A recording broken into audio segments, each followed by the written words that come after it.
Hello, everyone. This is Craig Reese here at the Topher Theater. Audiences are walking into the theater right now to see the world premiere of You Sing Loud, I Sing Louder. Stars Ewan McGregor, who is here on the red carpet, and we'll be doing a Q&A after the movie, so let's check it out.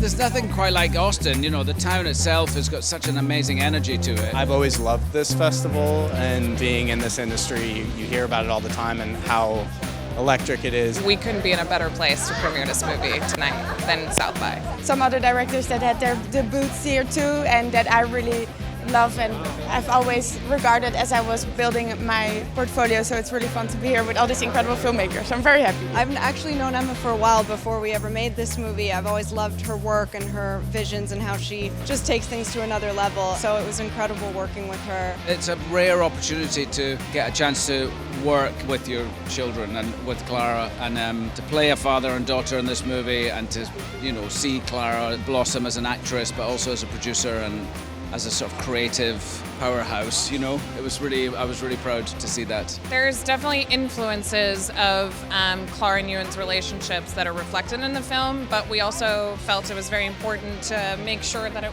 wasn't a documentary and that it stayed within the narrative world, and that we kept it true to a story that we wrote as opposed to it being something that was really their lives. My character is kind of one of the many characters that these two come across on their journey, and he's really looking for a connection with somebody. He's trying to find himself a bit, and you just kind of get a glimpse into his psyche and what he's going through and his longing for a connection that is not quite there.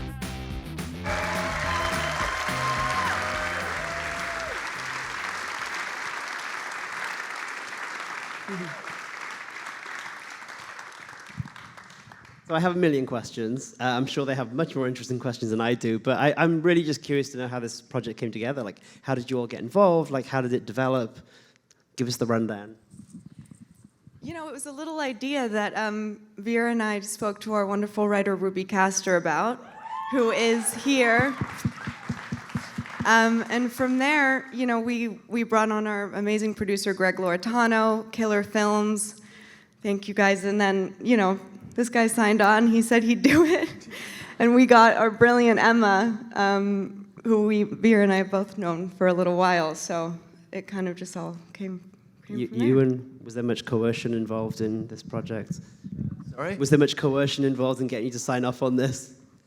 Well, no, Clara told me that she was putting together an idea, you know, loosely based on us, and I didn't know what that was going to be like until I got the script. Some long time later, it was quite a long time of being a bit nervous about what that might be, and then I got the script and was totally blown away by it. Just moved by it, and I loved the humor in it. I thought there was a beautiful sort of blend of comedy and not comedy, but you know, there's humor in it. And I was making Halston at the time with Christine Vachon, and I'd read it, and I just didn't know whether I was just moved because it was me and Clara, and so I asked Christine to read it just to see if it was as good as I thought it was, and she said she liked it very much too. So, yeah, here we are. Well, I mean, I'd like to just throw this open to the audience if that's okay with you. So, does anyone there have any questions? Let's see some hands. Anyone out there? Yes, right here in the blue. Yeah.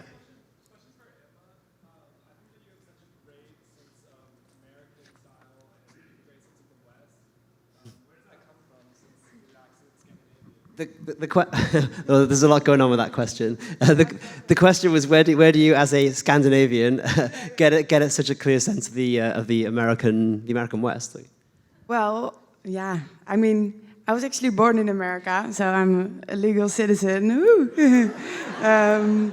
But then I've been living here for a long time too, and you know, growing up in the Netherlands, which is kind of Scandinavia, we watched a lot of American stuff too. So there we are. But I am curious to know about some of the thank you. influence. I'm sorry. Yeah. Some of the influences you had, like what kind of filmmakers inspired you to follow this kind of style? I guess I'm inspired mostly by reading actually in real life, but also a big reference for the movie was Y tu mamá también, which is a beautiful movie, of course. And then you guys know the makers of that movie as well. So we talked about that. And then there's this German movie about a father and a daughter. And now I'm totally blanking on the name, but yes. Thank you, Elle. Thank you, Elle. Elle's my second brain. She's over there. Yeah, let's see some more hands out there. Anyone at the back? They always get neglected. Oh, yeah, great. Back left in a very dark outfit.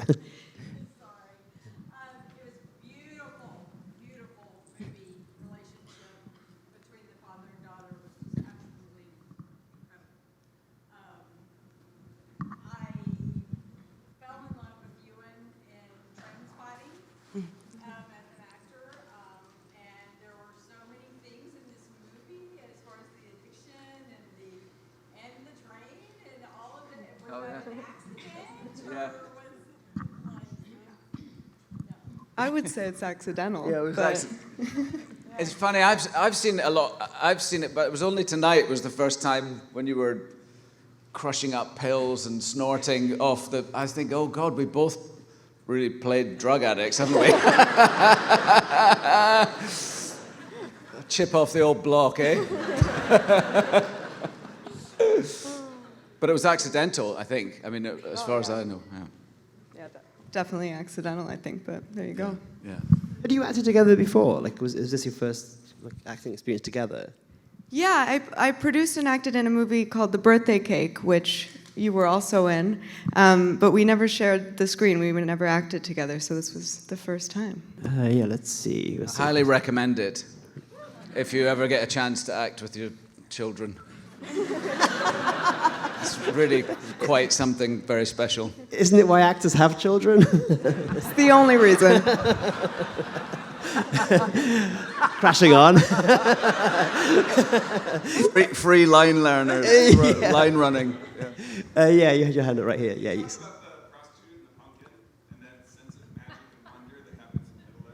I'm sorry, say that again? The prostitute and the pumpkin and that like magical sense of wonder that happened in the Could you talk about the prostitute and the pumpkin and the magical sense of wonder?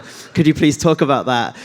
Yeah, the pumpkin came in because I think, you know, all the strangers that they meet along the way, they help them along their journey in different ways. And the pumpkin was like a gesture of kind of nonsense that can still help you because it's from like a kind place. And yeah, she took off because she, you know, finished a part of their journey. So she took the pumpkin.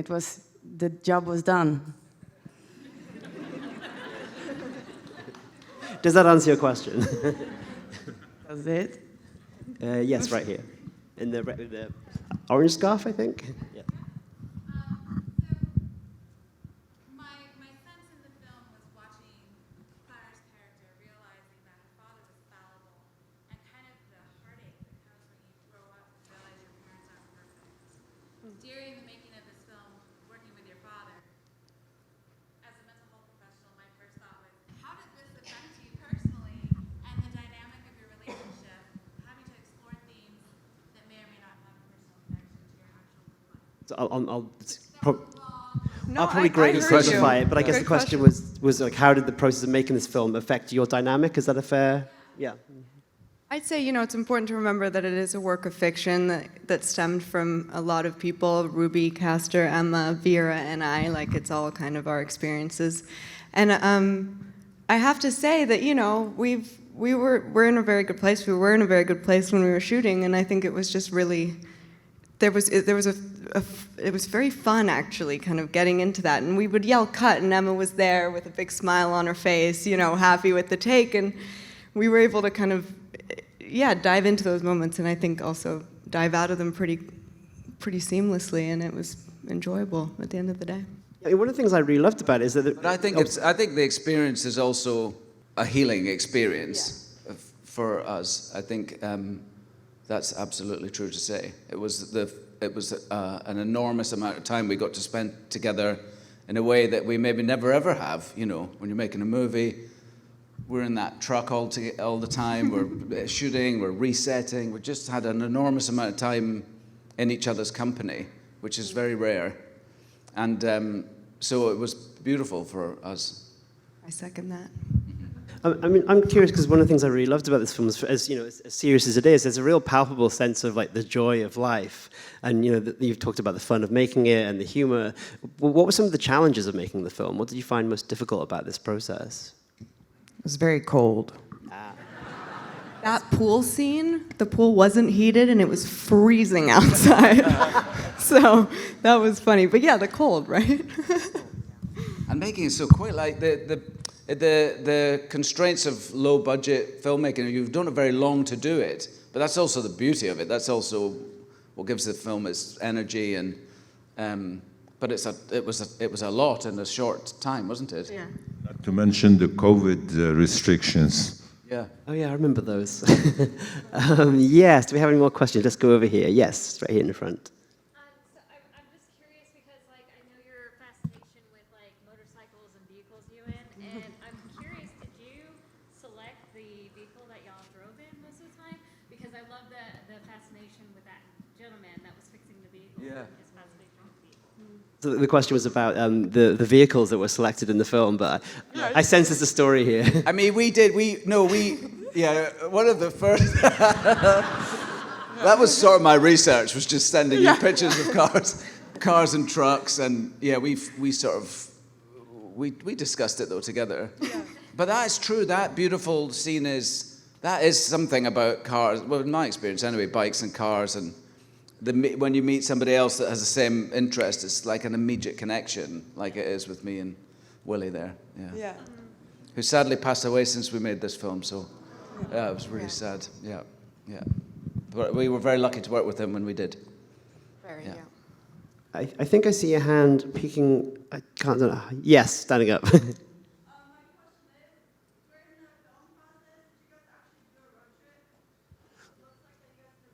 The question was, did you actually do a road trip? Because it does look like you did a road trip. We didn't, but me, Emma, and Vera, and our friend Elle drove from LA to New Mexico when we were, well, kind of. Did I meet you there? I forget. Anyway, we did road trip to New Mexico, but not during the movie. No, just to get ready. Yeah, that's New Mexico. It's such a beautiful state, beautiful place to film and work, and there's just the landscapes are staggering. And yeah, no, it was all round about New Mexico. The film is beautiful, actually. I mean, let's talk about the way the film looks. Like, could you tell us a little bit about your visual approach to the film, how you arrived at an aesthetic? Yeah, I mean, first and foremost, Christopher Ripley, our DP. Woo, Chris. Bravo. And his team, James Kwan, camera operator, is here as well. Yeah. Woo, James. Yeah, we talked a lot about how when you are, you know, in a place of hurting and of addiction, that it's very inward and kind of isolating. So in the beginning of the movie, you see very little horizons. It's a lot of looking down, and they're kind of like boxed off from each other, and they're not really joined in frames together. But then as they start to kind of connect with each other and as they start to heal, the horizons like open up and they are joined in the frames more. So we kind of, and also anyway, the nature and, you know, the sound of birds, and they start to become part of their world, which is part of the healing process, you know, feeling that you're part of something bigger, which he also says in the AA scene.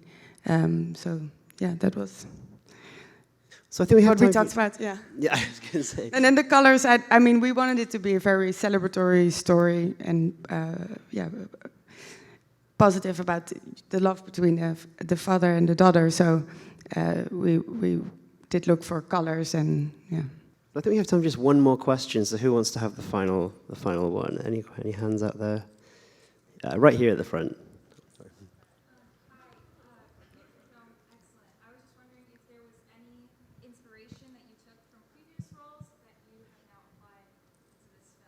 The question was, were there any inspirations from previous roles that you've now applied to this film? No, a role is, you know, is a unique thing. It's not, shouldn't have parts of other people you played in it. I don't think so. I think it's to do with, I mean, this was very much about as close as I've ever played me, because it was me, so. And it's not, it's quite, it's harder in a way to play, the more, a perm and a moustache, the more stuff you have, an accent, physical, you know, all of that stuff is sort of, you're behind it in a way, and it can help you make you feel like someone else. But when you're just playing much closer to yourself, it's actually quite exposing. But they're all unique, I think. Yeah, I don't ever remember having drawn from another role I ever played for a role I'm about to play. Oh my God, we almost These heels, it's these. Sorry, yeah. Struggle. Okay, thank you so much. We'll do that. Sorry. Thank you.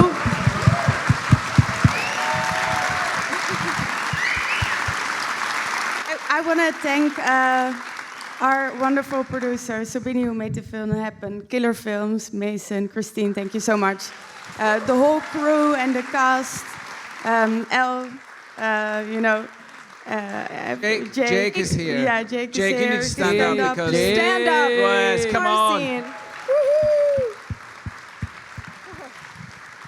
And of course, Clara and Ewan, you guys were fucking magnificent. Thank you so much.